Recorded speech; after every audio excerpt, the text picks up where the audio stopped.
Almost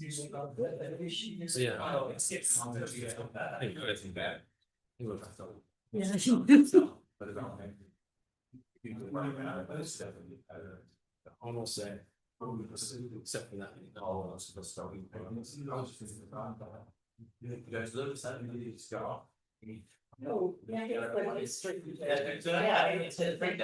right, we're gonna go ahead and call this regularly scheduled. We're gonna go ahead and call this regularly scheduled meeting, Hill County Commissioners Court meeting order. It's 8:30, June 24th. We do have a quorum present. Mr. Holcomb was out this morning. We'll go ahead and have a prayer. Have a pastor here for a prayer. No, go ahead, stand with me. Heavenly Father, we come to you today, Lord, acknowledging our blessings of being able to hold this meeting, Lord, to govern in a way that is fair to everyone around us, Lord. Please give us the wisdom as we go about making decisions. We praise you and bless your holy name. In Jesus' name I pray. Amen. Pledge allegiance to the flag of the United States of America and to the republic for which it stands, one nation under God, indivisible, with liberty and justice for all. Honor the Texas flag, pledge allegiance to the Texas, one state under God, one and indivisible.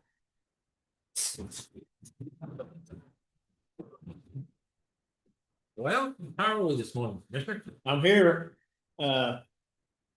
still repairing the roads, and a couple of weeks ago, we still had a lot of tree damage. And the rain we had a few washouts, and trying to get some of that repaired. And trying to get a shredder going and start cutting some weeds down, and about it. Pretty much the same thing, trying to catch up from all the rain we had.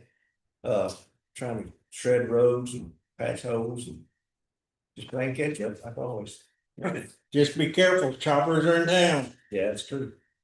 Silence choppers. Oh, Choppers yes, like I've that. seen them. They're beating our county roads to death. I've seen them on some county roads. I have not generally seen them on. So. I was just trying to patch the spots in the road. We've got several spots that are not too good, so. Anyway.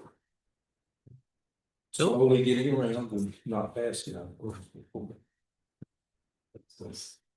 Philip?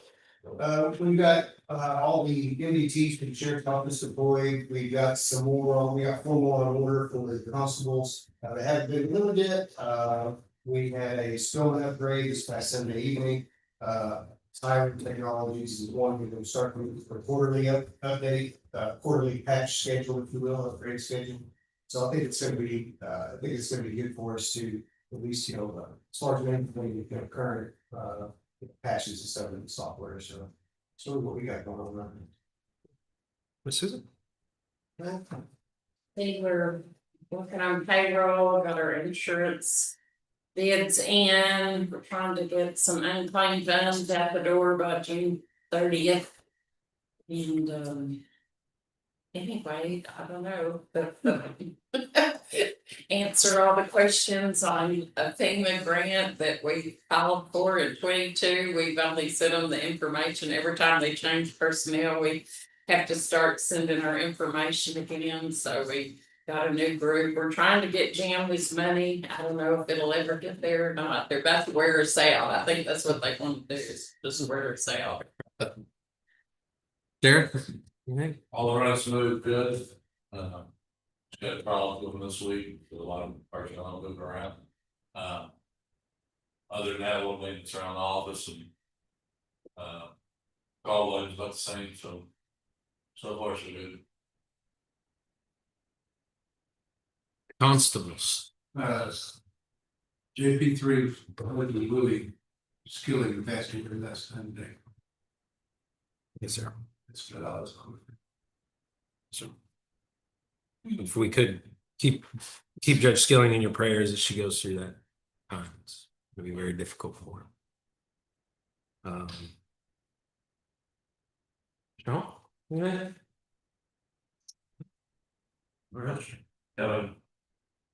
Sheriff said you got a significant trial going on over at the annex. Just petty arguing. Let's do.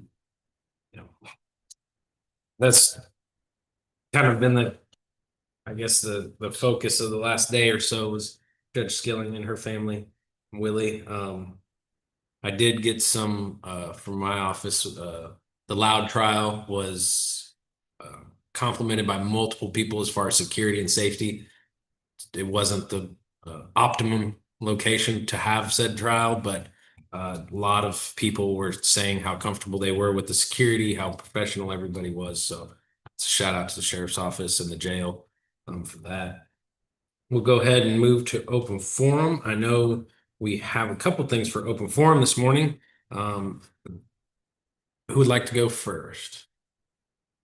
I'll take the first spot. Larry and Carl, if y'all come up here. So. Had a constable, Jeff Greer, out of another county. He nominated Kevin Cordell for the American Hall of Fame Purple Heart. That Purple Heart has came in, he was awarded. He will be presented with a plaque, and I have to read this. So, Kevin, Miss Julie Cordell. Y'all, Steph, I think. Constable Cordell, this is on behalf of the American Police Hall of Fame and Museum. It is located in Titusville, Florida. If you ever get a chance, there will be some documentation there with your name on it. They said, feel free to stop in. You will get some paperwork with contact information. Third letter is, it is my honor to inform you that you have been awarded the Law Enforcement Purple Heart Award of the National Awards Program of the American Police Hall of Fame. Our staff members join me in commending you for your valor and service. Your dedication to duty without thought of your safety demonstrates your commitment to serve the public as a law enforcement officer. Your bravery and resulting sacrifice is a reminder of the dangers that all officers face daily. We sincerely regret that you sustained this injury in the line of duty. Again, please accept this award with the knowledge that we appreciate your service. On behalf of the staff of the American Police Hall of Fame, we wish you the very best in your future. It is signed by Chief Jack L. Rinchich, the national president. With that being said. That is because of his age. Do what? That because of his age. You know, usually a Hall of Fame, that's usually people that are over the hill and out of it. So this is the plaque that they've prepared for you. It is labeled with the National Police Hall of Fame. Included in that kit is an actual set of ribbons, Purple Heart ribbon with a bar. I'd like to. Oh, that's pretty nice. Very pretty. Wow. It takes a little bit of time, from what I understand, for the national side for them to actually approve and verify and validate everything. And I think that's the reason there's a little bit of a delay on it, but I know it's been in the process for a while, and just glad to see you're part of something more than just the county recognized as far as the injury sustained. Julie, thank you for.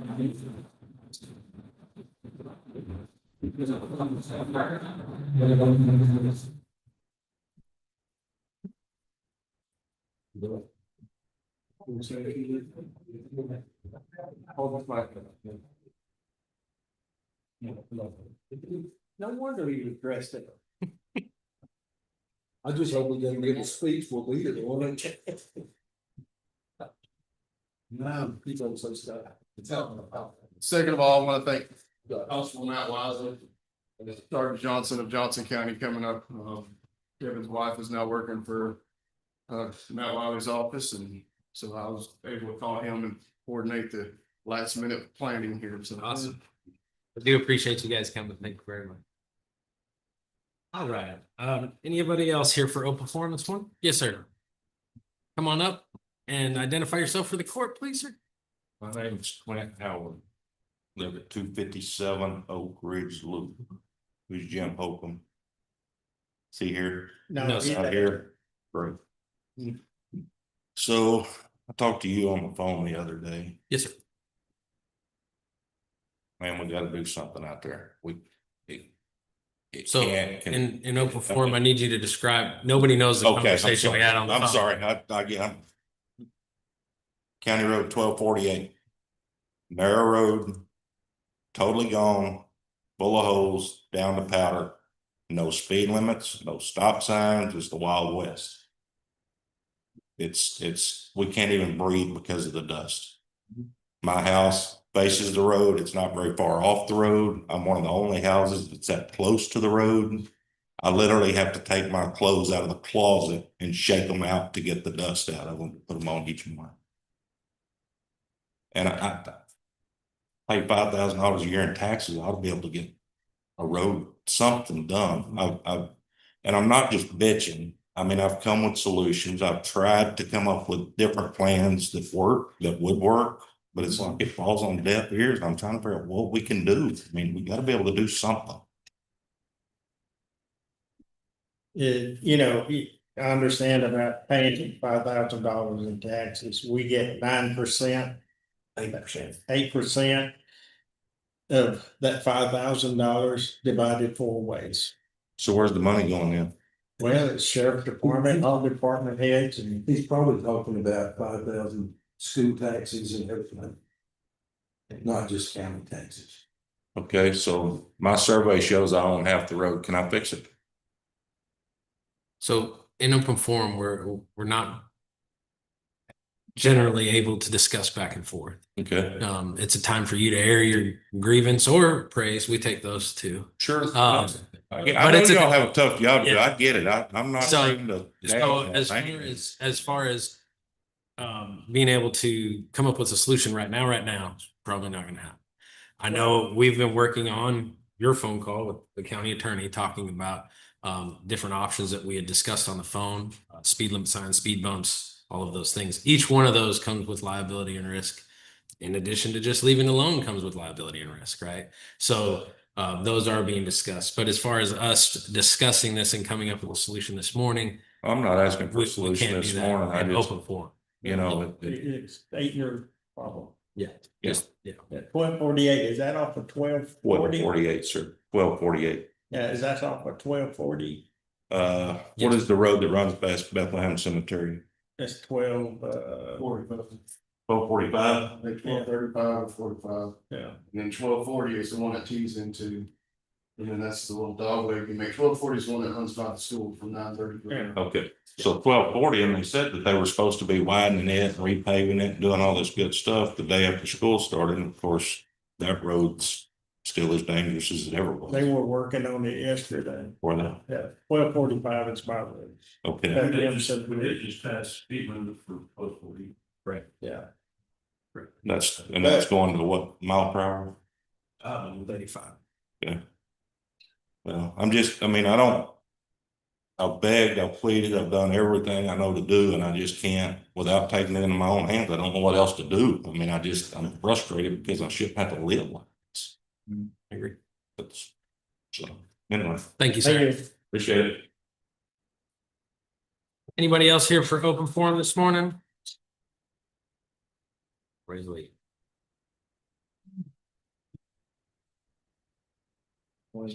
Twice. So, all right, we're gonna move on to consent agenda, action on minutes, invoices, payroll, monthly report for revenue and disbursements, and observe and or record elected officials training certificates. Make the motion approved. Second. Discussion, all in favor, say aye. Aye. Opposed, motion carries.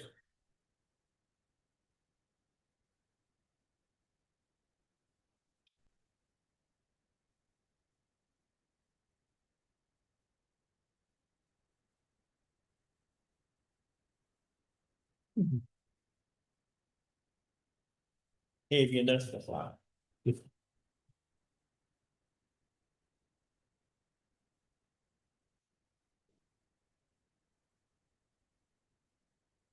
Moving on to number 1, it's going to be discuss interaction on employee wage or status change. We have some new hires. We have a custodian trainee, Crystal Warren, and then we have a separation of Samuel Corley. And a wage change, Jonathan Akon, Brian Benson, Kenneth Reeves have all had wage changes. Do I have a motion? That motion. Second. Any discussion? All in favor, say aye. Aye. All opposed, motion carries. Discuss and or action on bonds. These are approval on bonds for Shannon Skilling, Jennifer Ryan, Justin Bonds, Robert James Bryant, Philip Cantrell, Harry Price, and Pamela Wardlow. Make most approved. So Any discussion? All in favor, say aye. Aye. All opposed, motion carries.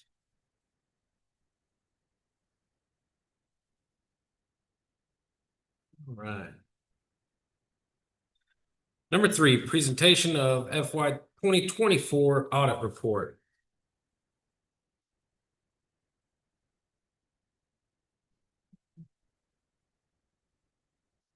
Hello, How are you, sir? I'm good, thank you. My name is Todd Pruitt and I'm a partner with Patillo Brown and Hill. Would like to thank the court, first of all, for giving us the opportunity to perform the audit this year.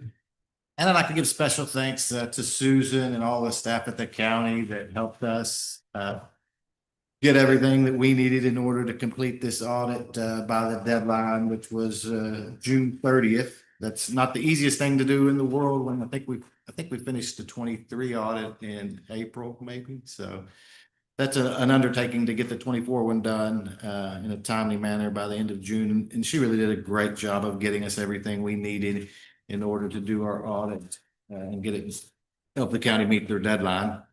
Does everyone have copies of the report or do I need to pass them out? Oh, What we'll have here is when you get them, as a reminder, we were engaged to perform what's called a single audit. And in a single audit, you've got your annual financial statement audit that you have every year, which will be in your thick bound report. In addition to that, any local government that spends over $750,000 of federal grants in a year also has to undergo a compliance audit of those federal grant awards, and the county just eclipsed that figure in fiscal year 24. So that triggered the single audit threshold. So we also have the federal compliance audit. And then lastly, I'll go over briefly, there's a smaller staple document that just contains all the matters that are required to be communicated from an auditor to a governing body anytime you undergo any audit. So there's 3 auditors' reports that we'll have that I'll go over that contain the results of the audit. The first one is the report on your financial statement audit. And you would find that on page 1 of your annual financial report. What this report basically says is that the financial statements that you have here in this report, the preparation of those financial statements is the responsibility of the county. As your auditors, we can assist in the preparation of those financial statements, and we do with all of our clients as long as we put certain safeguards in place to maintain our independence. But ultimately, the preparation of the financial statements is the responsibility of the county. It's your auditor's responsibility to express an opinion on the financial statements. You'll find the opinion there in the first section of the report. I'm happy to report we've issued what's called an unmodified opinion. You'll often hear it referred to as a clean opinion, and it's the highest form of opinion that you can get. And all it really means to you as a user of these financial statements is that the financial statements have been audited by our firm. And in our opinion, they're free of any material misstatements, and they're also presented fairly in accordance with generally accepted accounting principles. You'll also note in the very last paragraph on page 3 that our audit was performed in accordance with government auditing standards. And those standards require your auditor to do a number of things that go beyond just generally accepted auditing standards, one of which is to report on your internal controls over the financial reporting process and compliance. And you would find that report on page 1 of your single audit report. And you can see that report is split up into 2 sections. The first section on page 1 talks about internal controls over financial reporting. And what that really is talking about is when an auditor does your audit, we first have to gain an understanding of all of your internal controls over the financial reporting process. That's really all of your policies and procedures that you put in place that ultimately result in preparing these financial statements. If during that process, we identify any deficiencies that we think are significant, either in the way they're designed or the way that they're operating, we're required to report them in this letter. And you can see there on page 1, the results of our audit did not disclose any deficiencies in your internal controls over financial reporting. The second part of this report on page 2, we're talking about compliance. And here in this report, we're talking about non-compliance with laws, regulations, contracts, and grants. It's non-compliance that we believe if we were to identify it, it could have a material impact on your financial statements. And usually that type of non-compliance would be something that would create a liability in your financial statements. For example, if we were testing a grant agreement and the grant required you to spend the money on a certain thing, and we tested it and we found some expenditures that we thought were not allowable under the grant, you might have to pay that back. That's the type of thing that we're talking about here. And as you can see there in the last sentence in this paragraph, the results of our test disclose no instances of non-compliance. So we're batting 1,000 so far. Let's go to the last report. The last report is the single audit report on page 3. It immediately follows that government auditing standards report. It is the report that deals with the audit of your federal grant award programs. If you look in that report on page 6, you will find a schedule called the Schedule of Expenditures of Federal Awards. And this schedule lists all the different federal grants that the county spent money on during the year. I mentioned earlier, if you cross the $750,000 threshold, that's what triggers this compliance audit of your federal grant awards. The county ended up the year just over that at $818,000 for the year. The way the compliance audit works, your auditor doesn't test every program. They do a risk assessment, select certain programs for testing. The program that we selected was the largest one there, the Highway Planning and Construction Program. And we tested that program for various compliance requirements, things like allowable cost. Did you spend the money on what you're required to? Almost all federal grants will have reporting requirements. We make sure that you filed your reports on time and that they contained accurate information. There's up to 14 different compliance requirements that we might have to test depending on the program. And then ultimately, we issue the report on page 3. The first part of that report basically says that, in our opinion, the county did comply in all material respects with the requirements of that program. So it's a clean opinion on your compliance with that program. And then the second part of that report deals with internal controls over compliance. Here we're talking about all of the policies and procedures that you have in place to make sure that you were going to comply with the requirements of that grant program. If we were to have identified any deficiencies in those controls, even though we didn't find any actual non-compliance, we would still have to report that in this letter. And I'm happy to report there were no deficiencies in internal control over your compliance with that program. I will point out one last thing in the single audit report on page 9. There's a schedule called the Summary Schedule of Prior Audit Findings. This schedule lists all the findings from the previous year. You'll note there was one finding because you didn't meet the single audit deadline of 9 months last year. And obviously this matter has been resolved because we're meeting that today. So to summarize, from the results of the audit standpoint, you've got really you've got exactly what you're looking for. You've got a clean opinion on your financial statements. We have no internal control deficiencies over the financial reporting process that were identified. No non-compliance with laws, regulations, contracts, or grants. You've got a clean opinion on your federal program that we tested. and there were no internal control deficiencies over that program either. So I congratulate the county on the clean results of the audit. And again, I thank Susan and all the staff for helping us meet this deadline and get the county back on track with the federal reporting requirements. That's the results of the audit in a nutshell. If you've got any questions about the audit or the financial statements, I'd be happy to answer any of those. No questions?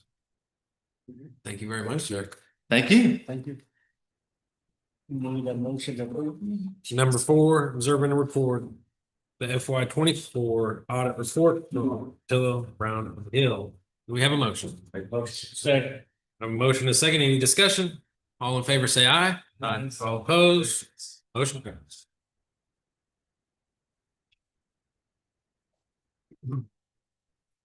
All right, discuss and or take action on bid proposals for liability insurance. Susan passed around some documents here just a minute ago.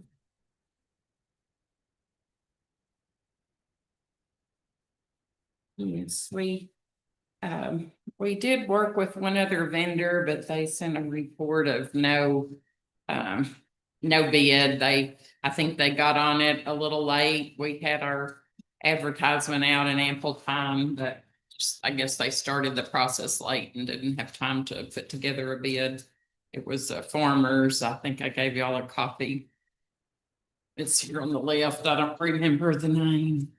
This EDO Reyes Farmers Insurance was in the Metroplex, I think. Anyway, we did get a proposal from TAC, and so kind of go through them at the same time. We have I did a cost comparison. Of course, insurance has gone up, and as you walk through it, the general liability, I put these in the same order as this. So the general liability, the new proposal is on the left, and the last year's is on the right. I don't know, David, you know, it's that extra room. Why don't you look at Jim's, because some of he would have more to come in on the coverage changes. For general liability, there were no changes in limits of liability, really no changes in anything. We have $1,000 deductible on certain items on general liability. I guess they do have where we can select. Our current general liability is a 0 deductible, or the one that we have currently. This new coverage takes effect July 1st. If we want the same coverage, it would be $78.72 with a 0 deductible, or $69.04 for a $5,000 deductible. That's a difference just under $1,000. We will have to I think that's the only really deductible request that we had on there. The next is the law enforcement liability. On that coverage, it's $2 million aggregate. I believe all of that stayed the same. We did have 3 drones instead of 2. I don't know if we had an issue on the drones, but the liability on the law enforcement's going up $4,573. So that's just a little over 10% on that, with really no change in the endorsements or the limits of liability. Now on the next long page, these are a little previously on our cybersecurity, they had just been including that, and we hadn't been billed anything for that. They previously covered $1 million aggregate on an event, and our current is They're gonna bill us $6,493 if we want that coverage, but our aggregate will be 500,000. It does include business interruption, electronic equipment and data recovery, e-crime and extortion. And there's some deductibles associated with each of those. I guess they've been providing that free for about 3 or 4 years now, so the 6493, that will be, I would think we would want to continue that. Public officials liability, the limit of liabilities, 2 million per claim and aggregate, $2,500 deductible. And it includes an endorsement for the district judge and district attorney. On the public officials liability, that's an increase over last year of $3,717. On the auto liability, there's not much increase at all, $1,400. With the same limits of liability, 100,000, 300 accident, and 100,000 with $1,000 deductible. Uninsured includes uninsured motorist. But the big change on the auto liability is the physical damage. Like if you don't have if you just injure your own vehicle, not someone else's, this would just apply to our fixing our own vehicles, basically. They're changing that from $1,000 deductible to $2,500, and on their bid, they gave some notes on that.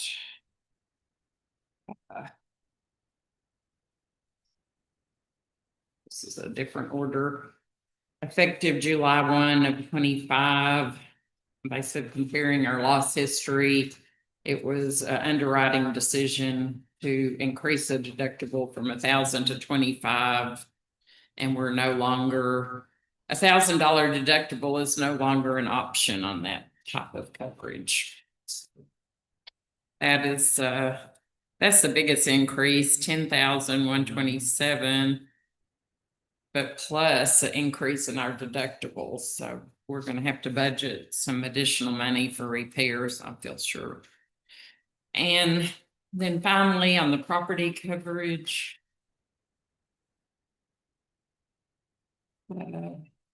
Currently they have 72 million in covered value, and the cost for our expiring policy was $166,712. That's going up $30,008 to $196,720. Pretty well the same deductibles and limits as last year. We do have higher coverage at $80,620,000. So as everything goes up, so the total increase, wow, it's $56,906. But that is the only proposal we have, and our insurance expires July the 1st. So the way things are with everything else going up, you think about it, as much coverage that we're talking about, quite a few $1 million. Yes. Really, that's not that bad. really, well, we just got like 70,000 in hail damage, and we have a few more checks that were coming in. So we kind of got that money, our increase up front, so to speak. Well, let's, We do need to I was make gonna say, that we need one to clarify what decision we're doing. Are we doing the? on the general liability, Yes. right? Are we gonna Correct. go with the 0 liability or the 5,000 deductible? That's all I get from where to where. No, You gotta have what, 5 claims to make it cost more. just go with the 0, I would think, on the general liability. Okay. 0 on general liability. And I think we do want to select the privacy, or we haven't paid for that in the past. I think the cyber crimes and the world the way it is, I think we better $6,500 seems like a pretty cheap price. I will tell you that they're very, very steep with the floor. Yes. Indeed, Yes, some have really got hit hard in Phillips. That no before is important. It really, Yes, yes, yes, sir. Okay, so I have a motion and a second. We had a discussion. So all in favor for taking action on this proposal from TAC with the modifications that I've made in this actual proposal. All in favor, say aye. Aye. All opposed, motion carries. Thank you, Susan. thank you. And y'all all you got 2 blue audit reports and then the 1 paper handout. Everybody got that? You want those back? No, for the knowledge. All right, moving to number 6, discuss interaction on road use agreement between Hill County and Yellow Cat Wind LLC. Are you guys here to speak on that?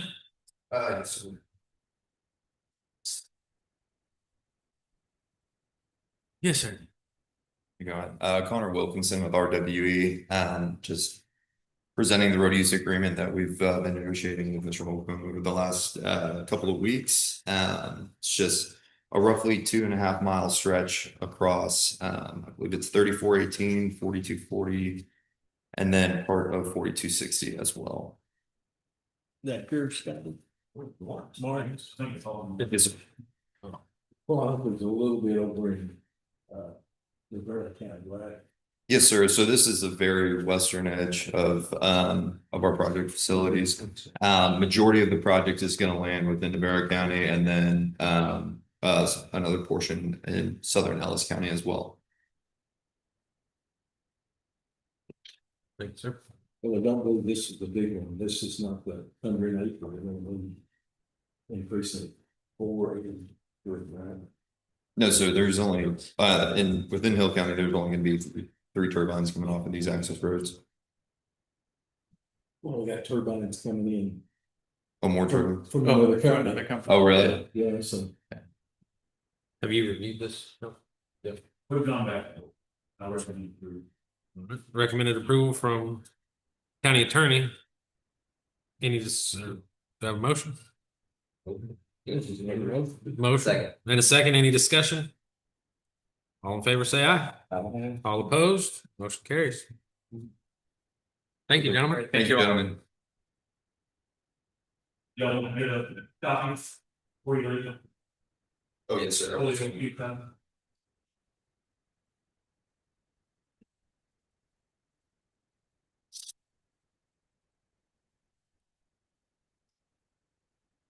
It needs to be signed by the county clerk. All right, number. It's only me and the county clerk. Yeah. Give us just a minute, we'll get you one. Yeah, absolutely. All right, number 7, discuss interaction on going out for bid to reconstruct Hill County Road 1240 from FM 933, Hill County Road 1248. I know Jim has wanting to go out. He called me a couple of times, and I know Whitney is putting in some money to help redo the roads, and I suggested he very strongly go out for bids for this project. Because it's probably gonna exceed for $50,000 to redo that road. I make a motion to approve. Second. I got a motion, a second. The discussion, he did put a brief in for the court to review since he wasn't going to be here, and it's exactly what Commissioner Crumpton just said. So it's all in favor, say aye. Aye. All opposed, motion carries. Mhm. Yes, please.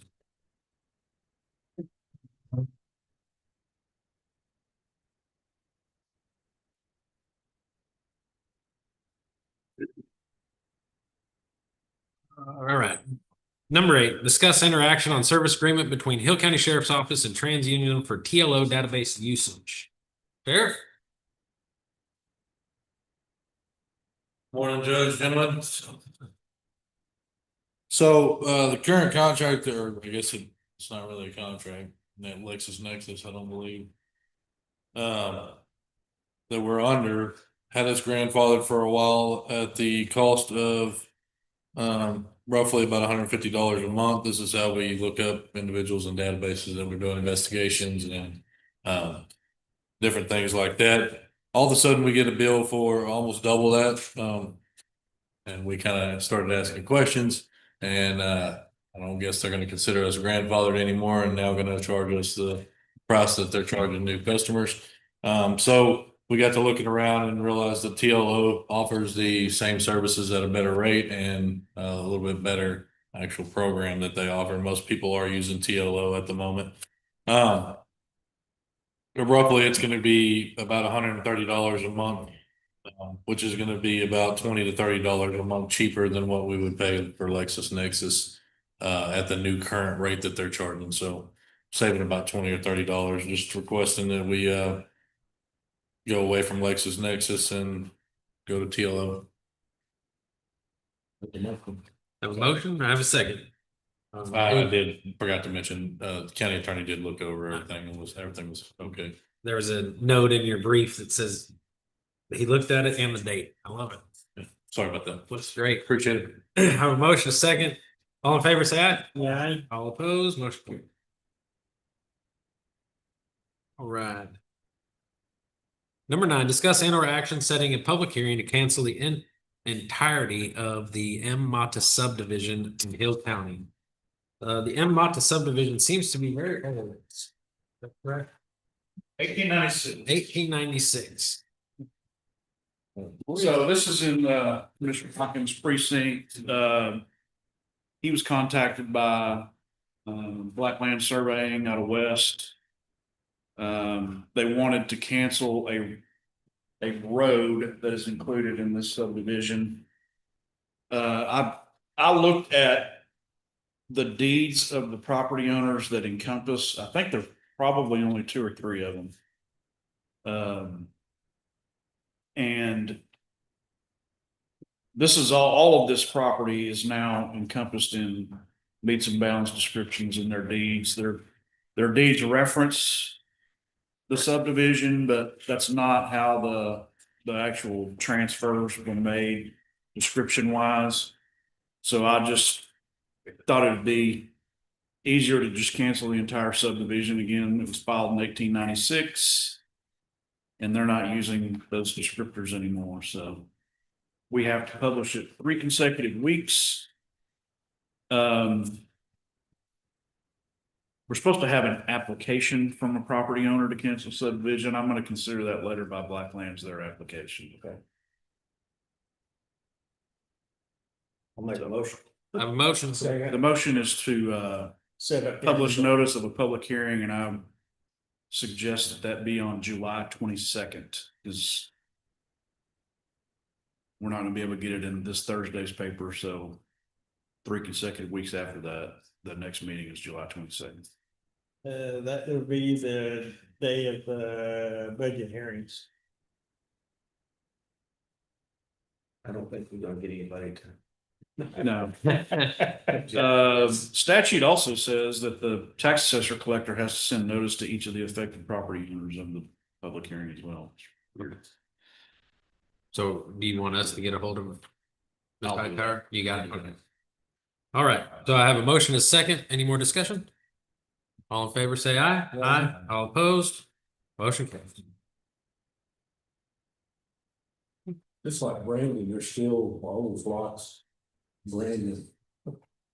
From the original township. Yeah. Yeah.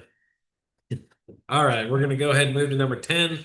Pursuant to Texas Government Code, Chapter 551.071, the Hill County Commissioner Court will convene into executive session for consultation with its attorney. So give us about 5 minutes. Everybody step out. We're gonna stop all the recording.